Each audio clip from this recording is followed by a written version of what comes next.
2-3 part देखें, फिर ये देखें, तब समझ में आपको आएगा। ठीक है, चलिए बिना टाइम वेस्ट करे हम अपने टॉपिक को आगे बढ़ाते हैं। 2026 बोर्ड जो सीबीएसई होगा उसके लिए इंपॉर्टेंट है इलेक्शन। सबसे पहले हम बात करेंगे प्यारे बच्चों की प्रोराटा होता क्या, प्रोराटा होता क्या। ठीक है, चलिए बेटा, सर प्रोराटा का मतलब क्या होता है, हम कब पहचानेंगे क्वेश्चन प्रोराटा का है, तो उसका आइडेंटिफिकेशन क्या है। 3 चीज है, 3 में से 2 चीज जो है वो इंपॉर्टेंट है, थर्ड कोई वैल्यू नहीं रखता है। पहला है कि ओवर सब्सक्रिप्शन होना चाहिए। क्वेश्चन के अंदर ओवर सब्सक्रिप्शन का मतलब समझाया था मैंने, जो आपका कंपनी अलॉट कर रही है उससे ज्यादा अप्लाई होना चाहिए। ठीक है, उसके बाद दूसरा कि बंदा वो अलॉटमेंट में फेल हो। अगर 2 कंडीशन ये आपके क्वेश्चन में दिख रही है तो आप समझ जाना वो प्रोराटा बेस्ड क्वेश्चन होगा। राइट, तीसरा कैटेगरी तो हर किसी में दिया ही होता है। ठीक है, कैटेगरी क्या होता है वो मैंने आपको बताया था, जैसे कि आपका 300 वाले को 500 दे दिया, 700 वाले 300 वाला जो अलॉट करा वो अप्लाई 400 करे थे, जिन्होंने अप्लाई 1100 करा उनको अलॉट कर दिया 4। ठीक है, तो इसमें अब ये भी बताएंगे। सबसे पहले हम बात करते हैं कि सर ये कैटेगरी का मतलब क्या होता है। कैटेगरी का मतलब ये होता है कि हमारे पास कितने बंदों ने कितना अप्लाई करा, हमने कितना उसे अलॉट करा, इसे हम कैटेगरी में डिवाइड मार देते हैं कि भाई कंपनी जो है अलॉट करना चाह रही है 1000, अप्लाई हुआ 2000, तो कहीं ना कहीं 1000 रुपए 1000 शेयर जो है वो ओवर सब्सक्रिप्शन हो गया। क्या हो गया वो ओवर सब्सक्रिप्शन।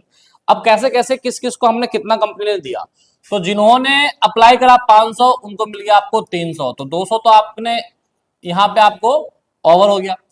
400 जिन्होंने अप्लाई करा उन्हें हमने क्या कितना दे दिया 300, तो मतलब कि 100 यहाँ आपको ओवर हो गया। ठीक है, और उसके बाद आपको 1100 वाला लोगों ने अप्लाई जो करा उनको हमने 400 दे दिया, तो 700 आपका यहाँ ओवर हो गया। तो टोटल मिला के कितना हो गया 1000, तो 1000 जो शेयर था वो क्या था आपका ओवर सब्सक्रिप्शन। राइट, और फिर बोला लास्ट वाले में कि जो हमने 1100 अप्लाई वाले को हमने 400 अलॉट कर दिया, ये प्रोराटा बेस पे कर दिया, प्रोराटा बेस पर। अब जो इसमें ओवर सब्सक्रिप्शन हुआ है तो मैंने बताया था या तो कंपनी उसे रिफंड करेगी या उसे एडजस्ट करेगी अलॉटमेंट में या कॉल्स में, जो भी है। लेकिन अब आपको ये देखना है कि सर अगर प्रोराटा बेस्ड क्वेश्चन हो तो इसमें मेन इंपोर्टेंट होता है बेटा अलॉटमेंट मनी, ये अलॉटमेंट में कितनी मनी हमें आई है, या फिर आप ये समझ लीजिए कि अलॉटमेंट में कितनी मनी आपके पास नहीं आई है बस। तो प्यारे बच्चों उसके लिए एक वर्किंग नोट बनाया जाता है, मनी रिसीव्ड इन अलॉटमेंट। कई बार स्पेशल इसका 4 नंबर का क्वेश्चन भी आ जाता है कि आपको कंडीशन दे देगा कि इतना अप्लाई करा था, इतना अलॉट करा था, इतना इन्होंने फेल हो गया, इसके फॉरफिट कर लिया, फिर तो रीइश्यू करना है। या फिर क्वेश्चन पूछ देगा बताओ इसमें आपको कंपनी को मनी कितना रिसीव हुआ अलॉटमेंट में, मनी कितना रिसीव हुआ अलॉटमेंट में, मतलब कि जो आप अलॉटमेंट की एंट्री करते हैं उसको बैंक की एंट्री करते हैं ना, वो अमाउंट आपको निकालना है, स्पेशल इसको निकालने के लिए बजाता है।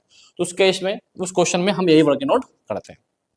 तो देखो सबसे पहले आपको समझ में आ गया प्रोराटा होता क्या है, ओवर सब्सक्रिप्शन, अलॉटमेंट में फेल होना चाहिए बंदा, कैटेगरी मैंने आपको समझा ही दिया। मनी रिसीव्ड अलॉटमेंट हम कैसे निकालते हैं प्यारे बच्चों, तो देखिए बेटा अगर मान लो कोई बंदा है जिसकी अप्लाई शेयर दिया हुआ है तो उसका हम अलॉट निकालेंगे, अलॉट दे रखा हो तो हम अप्लाई निकालेंगे, क्योंकि अगर प्रोराटा है अलॉटमेंट में कोई बंदा फेल है तो उसका अप्लाई अलॉट दोनों शेयर चाहिए। मैंने यहां लिखा भी है कि अलॉटमेंट में आपको अप्लाई अलॉट दोनों की नीड है, अदर्स कॉल्स में सिर्फ और सिर्फ अलॉटेड की नीड है, अप्लाई की नीड नहीं है। लेकिन अदर्स कॉल्स में अगर अप्लाई दे रखा हो तो हमें अलॉट निकालना पड़ेगा, अलॉट दे रखा हो तो नो प्रॉब्लम। लेकिन अलॉटमेंट में कोई बंदा फेल है तो मुझे उसमें दोनों ही उसका शेयर चाहिए।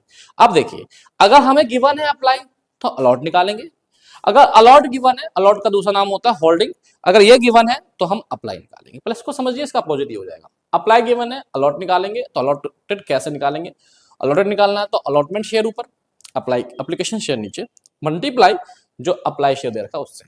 अब सर ये अलॉटमेंट अप्लाई की एप्लीकेशन कौन सा अमाउंट रखेंगे, जिस कैटेगरी से बंदा बिलोंग कर रहा हो। मान लो ये बंदा कोई फेल था, उसने अप्लाई करा शेयर, वो कैटेगरी फर्स्ट से बिलोंग करना है, अलॉटमेंट निकालेंगे तो कैटेगरी फर्स्ट देखेंगे यहाँ पे, कैटेगरी फर्स्ट ये रहा, इसका अलॉटमेंट शेयर इतना है, एप्लीकेशन शेयर इतना है, तो इसको एप्लीकेशन में डाल देंगे, अलॉटमेंट के ऊपर 300 डाल देंगे। जिस कैटेगरी से बोलेगा उस कैटेगरी का आप अप्लाई शेयर अलॉटमेंट शेयर ले लीजिएगा। ठीक है, ध्यान रखिएगा चीजों को।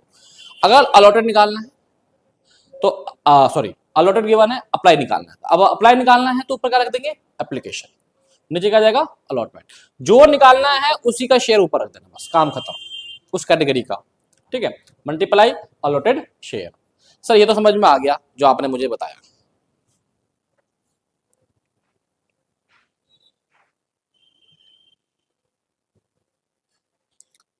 अब बात आती है कि हमने अप्लाई अलॉट जो भी है निकाल लिया, फिर हम यहाँ ये चीज मेन चीज है आपकी, ठीक है। मनी रिसीव्ड इन एप्लीकेशन, कि एप्लीकेशन में कितना मनी रिसीव होगा, तो भैया एप्लीकेशन में अप्लाई शेयर से तो आएगा, अप्लाई शेयर मल्टीप्लाई एप्लीकेशन का अमाउंट, माइनस कर देंगे मनी रिसीव्ड इन अलॉटेड, कितना उसे अलॉटेड क्या कहता है शेयर, वो मल्टीप्लाई एप्लीकेशन का अमाउंट। मतलब आप समझिएगा यहाँ पे दोनों अमाउंट जो होगा वो एप्लीकेशन का ही होगा, मतलब सेम ही अमाउंट रखना है दोनों में, ठीक है। ये ध्यान रखना, बच्चे गलती करते हैं यहीं पे, अलॉटेड में अलॉटमेंट की मनी से मल्टीप्लाई कर देते हैं, नहीं, माइनस कर दिया, जो आया वो एक्सेस मनी हुआ, जो आया वो एक्सेस मनी, इतना उसने एक्सेस दिया था, ठीक है।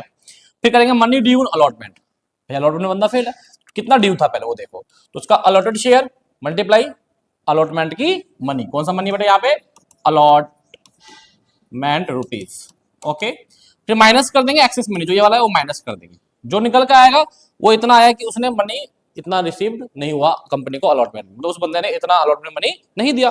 तो करना क्या है, सीधे जितना आना था अलॉटमेंट में उसमें से इतना अमाउंट माइनस कर दीजिए। मान लो अलॉटमेंट में आना था 500, है ना, और यहाँ पे आया कि भाई 100 रुपए, तो 100 माइनस कर दीजिए इसमें से, मतलब 400 रुपए ही हमें अलॉटमेंट में आया है। क्लियर है चीजें। अब इसी को मैं क्वेश्चन करके दिखाता हूँ आपको।